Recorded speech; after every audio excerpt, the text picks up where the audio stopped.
Welcome back to the channel, everyone, and in today's video I have another exciting win total breakdown video here. So I already did the Big Ten. It's the same format. If you have not watched that video, in today's video we will be covering every single team in the SEC, whether they go over their win total or they go under that win total, and I have three swing games that I think will decide whether they make or break their win total. With that being said, let's not waste any more time. Let's just get right into it.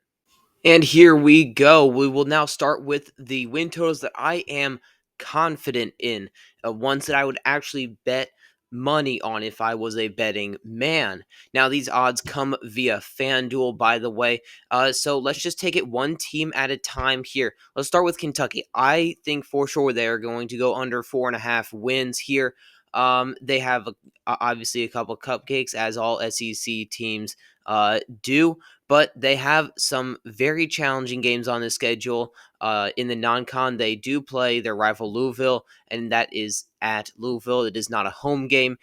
So other than that game, the three swing games that I have for them: when they play Tennessee at home, Florida at home, and they travel to Vanderbilt. That Vanderbilt game I think, might make or break that schedule here, because I don't see them favored in really any game besides Toledo, Eastern Michigan, and Tennessee Tech. They play in the conference games. They play Ole Miss, South Carolina, Georgia, Texas, Tennessee, Auburn, Florida, and Vanderbilt. I don't see them favored in any of these games, possibly except for Vanderbilt. So with that being said, I don't trust their roster at all. The roster is a different video altogether. If you're going to tell me to analyze the roster in this video, it's not what this video is about. I'm just telling you guys what I think based off of scheduling. Basically, I already did a lot of roster breakdowns in previous videos. So getting back on topic here, Kentucky, they're going to have to win probably two of these swing games to really be able to get to that 5 to 6 win mark, and I just don't really see that happening. I have trouble even seeing them win at Vanderbilt. I'm not going to lie. This Kentucky roster is all over the place. Don't really trust the quarterback, to say the least, and to say the least, I don't trust the head coach either. And when you have all these things, it's a bad combo. Really don't like it, and I think that Kentucky will go under, and you see the under is favored to hit. Next here, excuse me, let's move to Arkansas. I think that they will go under their 5.5 win total here, starting out pretty negative, but as you can see, it gets pretty positive. So Arkansas, you got three swing games here: at Tennessee, versus Auburn, and versus Missouri. Again, just like Kentucky, I don't see Arkansas favored in any of these games, but at least they do have a decent quarterback that I think will give them a chance in Talon Green. Obviously, they do have some cupcakes in the non-con with Alabama A&M and Arkansas State. They play at Memphis, and that might honestly be a trap game. Arkansas definitely should be favored, but Memphis is a very tough group of five team, and you have to travel to Memphis. That is very tough. And let's say you lose to Memphis. You played at Ole Miss the week before. You can't say that you're going to win that one. Then you play Notre Dame as your last non-con, and then you go play Tennessee, Texas A&M, Auburn. Really, you avoid teams like Georgia, Alabama. They do play at Texas, certified loss at that point. But they play a lot of the mid-tier teams in the SEC, and I just don't see them coming out on top versus a lot of these teams. I think Arkansas lacks a bit on the lines of scrimmage, whereas you can't really be lacking in the SEC along the lines of scrimmage. That's for darn sure.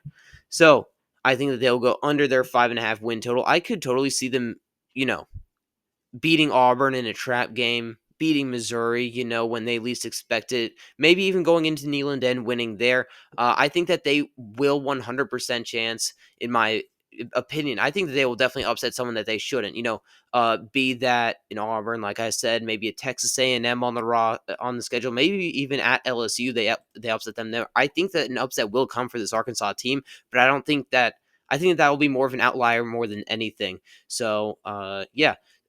Moving on to Texas A&M, I think they go over. I think that this is a given right here, that Texas A&M goes over. I love Texas A&M's roster. I love where they're headed. I love their head coach. I love everything about them. Their first swing game, they're at Notre Dame week 3. really massive game. They get the two cupcakes, UTSA and Utah State. But when you go play at Notre Dame at night, it's going to be on NBC prime time. Tickets are selling now at as a low of $449. That is a game that everyone wants to go to. It's a game that everyone is going to watch because Notre Dame already on top of the world, Texas A&M right there with them, in my opinion, in terms of talent. And it's just got to all work out for Texas A&M. Obviously, I don't think that they will be favored in this game against Notre Dame, especially it being in South Bend. But still, it is a swing game nonetheless for them because I think that highly of Texas A&M. Then you have at LSU and at Texas. The one thing is with these swing games, they're traveling to probably their three tougher opponents on this schedule. You do play games at home against Florida and South Carolina, which should help Auburn as well. But you're taking the toughest games and you go play at their place. I see them taking one of these games, and if they take even one of these swing games, I think that for sure they hit the over. Next, let's look at Tennessee here. Tennessee, I have them going under 8.5. To me, this is more of a given than a lot of people realize. 8.5 is a very high win total for a team that lost a lot of its star talent to the NFL draft, and then whatever is left of it left. See, Nico Iamaleava, I know I already made a video on him. I know what Tennessee fans are going to say in the comments. I get that. But still, point being, very talented quarterback, left. Very talented wide receiver, Squirrel White, left. One of the best edge players in the country, James Pierce, left. Dylan Sampson, gone. So I really don't think that this Tennessee team replaces enough for me to feel confident about them. And I mean, all you have to do is look at week 1 versus Syracuse. That's going to be at a neutral site. Syracuse is not a team that's going to lie down. They won 10 games last year. They have one of the best up and coming head coaches in Fran Brown. And they have a killer roster this year as well. So I think that Tennessee will probably be favored by about 5 to 6 points in this game, but Syracuse could definitely take that game. You get Oklahoma at home as well. I think that that's a game that you really look for as well. And then you travel to the Swamp. That's a game that really could go either way. I just don't see them going over. They play Bama as their really big game, and Georgia as well. Those are two certified losses. I think, especially you have to travel to Bryant-Denny Stadium. You do get Arkansas and Kentucky, which are probably two of the and Mississippi State, probably the three worst teams in the SEC. But I just don't think you have enough to get to 9 wins at all. Let's look at Mississippi. Well, let's look at Ole Miss first, and then we'll hit up Mississippi State. Ole Miss, I think that they go over. I think they're being slept on a bit. I think their quarterback is really talented, and he's not proven, but I do think that he'll pan out pretty well. Swing games here. They do get LSU at home. I'm pretty down on LSU, as you'll see later in the video, whereas everyone else teams up on them. So I see Ole Miss really pouncing on LSU in that game. Obviously, you have that game at Georgia. You beat them last year. You need to be able to sustain that if you're going to hit 9 wins. And then you get South Carolina at home. I think if you split South Carolina and LSU, I think that you're in a great place for hitting 9 wins, but beating Georgia would just be the icing on the cake, or even if you beat LSU and South Carolina. Then Mississippi State, not going to spend too much time on this, probably going to be one of the worst Power 4 teams in the country, maybe next to Northwestern. But I don't see them favored in any of these swing games. These are where the teams that I could see Mississippi State most realistically beating on their schedule, and I don't see them beating all three. So, with that being said, these are the games that I felt, not the games. These are the teams I felt most confident in would hit their win totals. Let's move on. Okay, so next segment here is the one.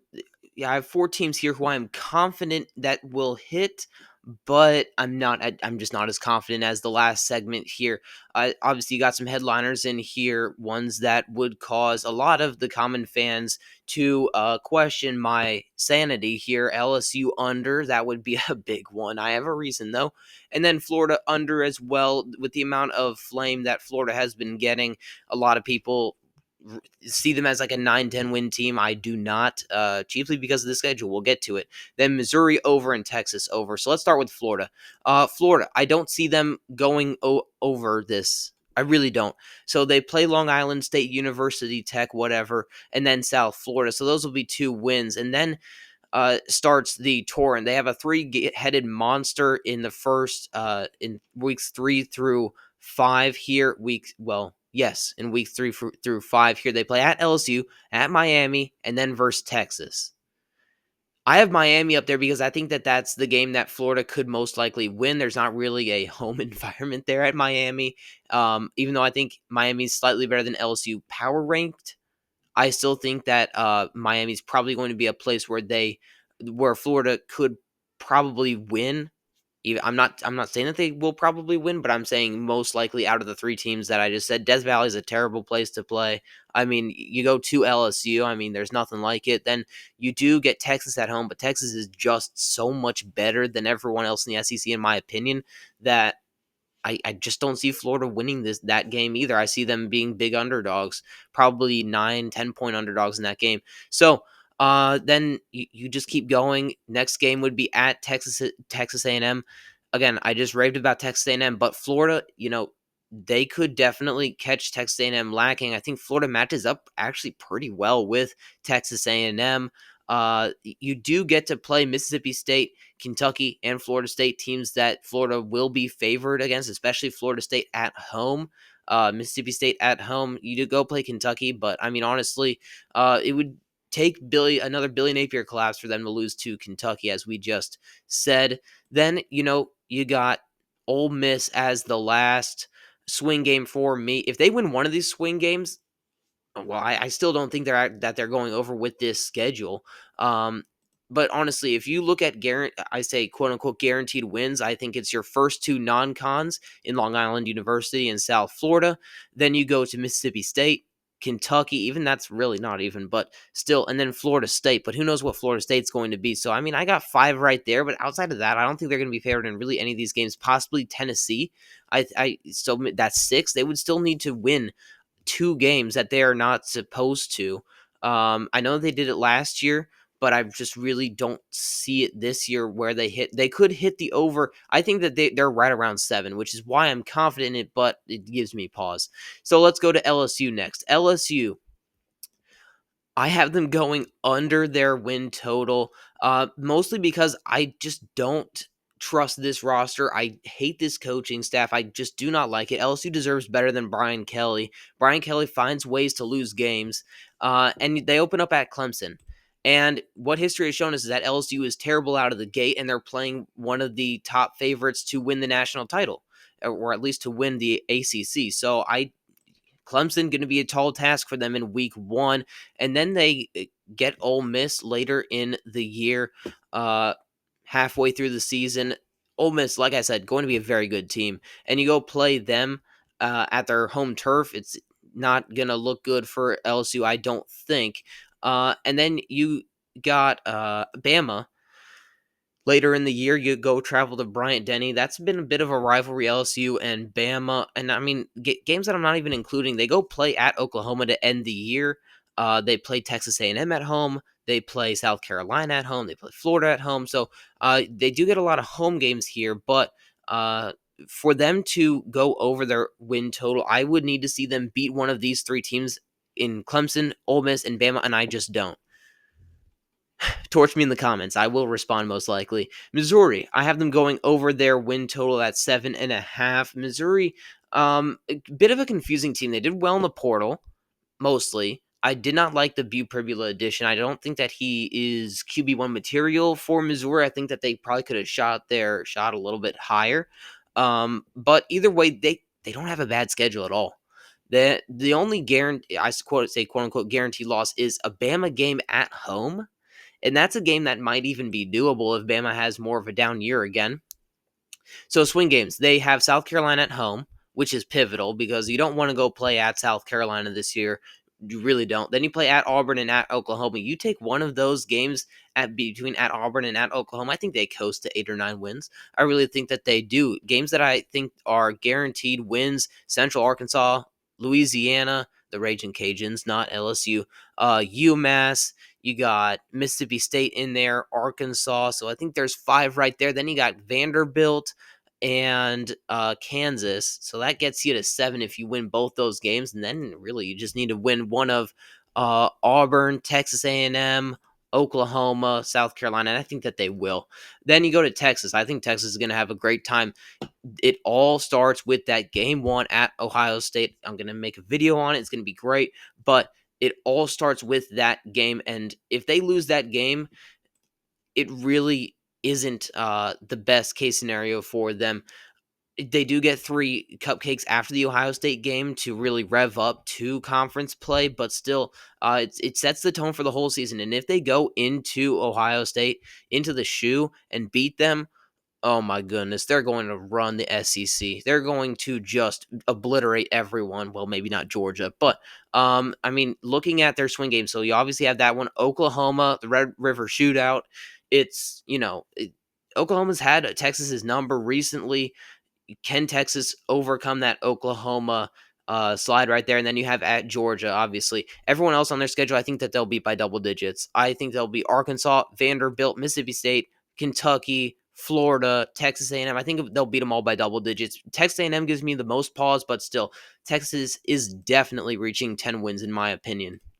Last segment here, I will be covering the toss-ups. Really, win totals that could go either way, in my opinion. I mean, you guys might have a different opinion, and if you do, go ahead and drop a comment down below because I'd love to see those. And oh, by the way, really quick, if you have not subscribed yet to the channel, please go ahead and do that. Again, small channel, trying to grow, can only do it via you guys. So if you do subscribe, it would be awesome to see that. But let's just go team by team here. Again, toss-ups, ones that could go, they definitely could go over, definitely could go under, in my opinion, with all these teams. Georgia, I picked the over for them. I just like what they're returning. I like what they did with at the wide receiver position. Again, had the most drops by that position group in all of college football. So, again, they really did address that. Quarterback, not going to be this gunslinging type of person, but he's the guy that they need. Gunnar Stockton is a smart football player. He knows when to tuck it and run, and he can make the safe passes. Hopefully, he can stay out of the turnover margins, much like Carson Beck did last year. Carson Beck, flashy arm, threw a lot of turnovers as well as touchdown passes. Gunnar Stockton's going to do neither, in my opinion. I don't think that he's going to throw a lot of touchdown passes, but I also don't think he's going to throw a lot of picks. I think he's the safe quarterback that Georgia needs. Also, you got the best head coach in football. You got one of the best stats in football. Life is good if you're a Georgia fan. I'm picking them to go over. All 3 of their swing games are at home. They get Bama at home, Ole Miss at home, and Texas at home. I think those are the 3 hardest games on their schedule, besides maybe Georgia Tech, which they also have at home. Well, neutral location, but still. So Texas, I mean, Georgia's had their number last year, beat them twice. Ole Miss, very challenging opponent, but again, Georgia's had their way. Bama, lost to Bama last year, but they get them at home this year. Who knows? So I'm picking Georgia to go over. A trip to Neyland might be a misstep, maybe. I really don't trust Tennessee all that much to beat Georgia. A trip to Auburn, I hesitate to say it could go either way, but I think that Georgia will handily beat Auburn. Florida, get them in a neutral site location. Mississippi State, Charlotte. I mean, all these teams Georgia will beat by double digits. But those 3 swing games I think will be the closest, and I think that they take at least 2 of them. Next, let's go to Bama down there right under Georgia. I have them going over, but this was a lot closer than I think Georgia's was. Bama, lost a lot in the portal, man. I don't necessarily trust them at quarterback, but I think that they have enough weapons on defense and enough weapons on offense to really make a big stand this year. Again, this is not a roster preview. If it was, I would have told you. But this is looking at win totals. I think that they will go over. But again, I think that there's definitely a chance that they go under. Their non-con does have 2 Power 4 opponents, even though they do play at Florida State, and we all saw what Tommy Castellanos said. I think that Bama will beat both Florida State and Wisconsin, especially getting Wisconsin at home. But again, they're Power 4 opponents. Anything could happen, theoretically, I guess. They do go play Georgia at Stanford Stadium. Very tough game. First swing game that I have right there. Excuse me. Just, this is the Clash of the Titans. Like the very emphasis of a Clash of a Titans game at the college level. Then they play LSU at home. Again, like I said, with LSU, bit of a rivalry there, and y'all heard what I said with LSU. So Obviously, I think Bama would be favored in this game. Then they go play Auburn at the end of the season. And, that game, I think it being at Auburn, Auburn getting better, as we will talk about in a couple seconds here with Auburn. I think they'll go over their win total. I think that game could be really interesting. But either way, I think if Bama takes at least one between Georgia and LSU and then takes care of Auburn, I think that they're in great shape to get to 10 wins. Auburn, I think that they will go over their win total as well. It really starts off, you have to get good momentum going into the year. And what better way to do that is to beat a quality opponent in week 1 at Baylor. Primetime, Fox, all the business. It's a Friday night game at Baylor, rowdy place to play. And I think that if Auburn can go into Baylor and win, that would set them up for immediate success right away. Because what do they have right after 2 cupcakes? And then right after that, they take 2 road trips to Oklahoma and Texas A&M. If they lose to Baylor in week 1, go into Norman 2-1, it just doesn't sit well with me. If they go into Norman, 3-0, and then go into Texas A&M, potentially 4-0, I think that could really help them out.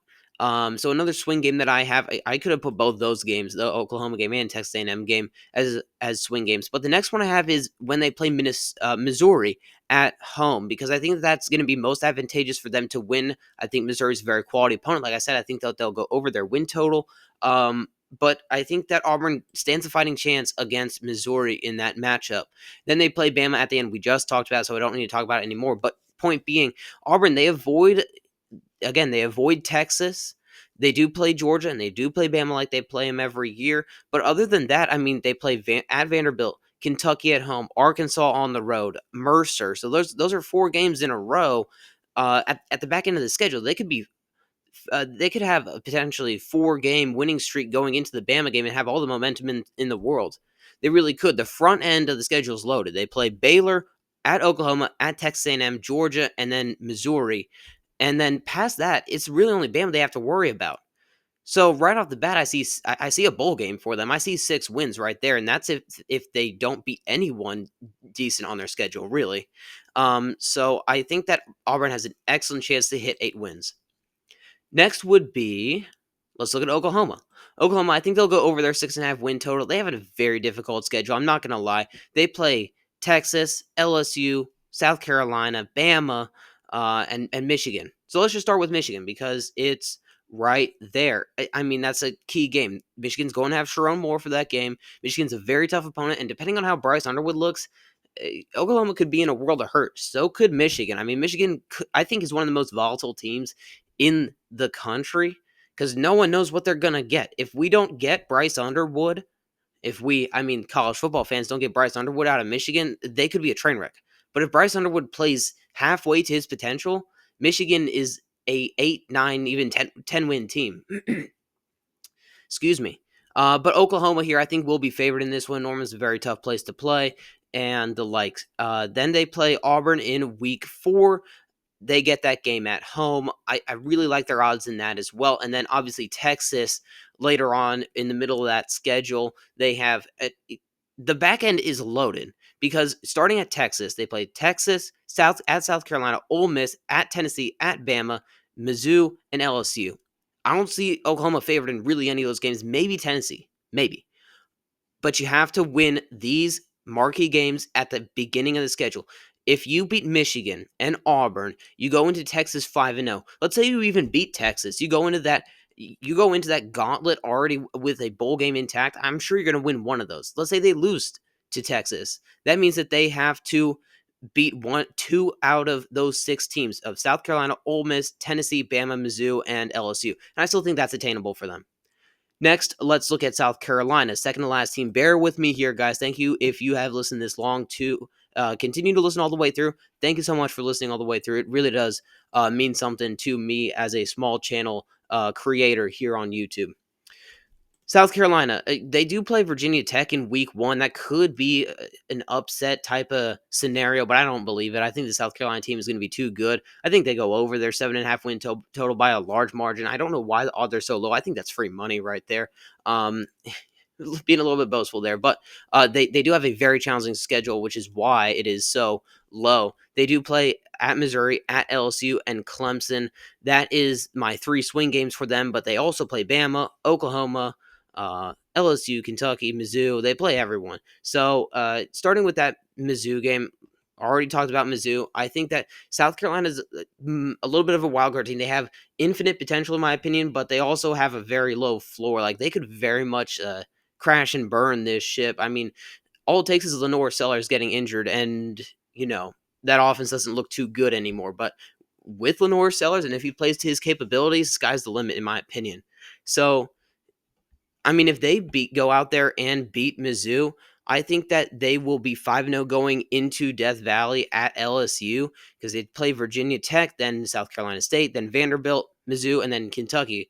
I think that they either way go into LSU with 4 wins, and if they beat Missouri on the road, that gives them a standout win, going 5-0 at LSU. Anything can happen in that game. And, that's my second swing game. So, and then after that, they play Oklahoma and Bama at home. Then they go to Ole Miss at Texas A&M. Both those games are going to be very challenging for them. But I wanted to focus in on this Clemson game at the end of the year because of how last year's game went. They went into Clemson and they ended up beating them. Fourth quarter heroics and all that. We all remember that game. But can they go and do it again? Because Clemson is going to be even better this year. You can bet your bottom dollar that Clemson is going to be better. They're going to be a national championship contender, like I will talk about in my ACC videos, like I have been talking about in my ACC videos. Clemson is one of those teams that is a powerhouse. If South Carolina at the end of the year can get that would be just phenomenal. And I think South Carolina, if they beat Clemson, they're a playoff team, most likely, if they're that caliber team. Next, finally here at the end of the video, Vandy, I think they're going to go under. I really don't like a lot of their stuff. I like their tight end. I think Pavia is really overrated, in my opinion. He had I don't want to call it a fluke, but an outlier game against Bama, and then kind of just sucked the rest of the way, in my opinion. Didn't play well as a quarterback. Nice running back there, nice tight end. Defense is really not great. So I think at Virginia Tech, that's a swing game. They go play Virginia Tech in week 2. Very hard place to play at. We all know Enter Sandman, all that. Virginia Tech's going to be one of those middling teams, just like Vandy. And if Vandy can't beat Virginia Tech, they're in for a world of hurt, in my opinion. Then it doesn't get any better as you go play South Carolina next week, but I digress. So they do have 3 guaranteed wins: Charleston Southern, Georgia State, and Utah State, but I can't find any other place where they would be favored in this schedule. Perhaps at Virginia State, Virginia Tech, but they play Bama, LSU, Mizzou, Texas, Auburn, Kentucky, and Tennessee. I think Kentucky and Auburn are probably their 2 best bets for wins. I think they'll probably upset someone, but it'll probably be more of a fluke than anything else. So I think that they go under their win total. So thank you so much for watching this video. I know it's been a longer one, and like I said, subscribe, comment, do all that stuff, and I will be seeing you guys in the next one.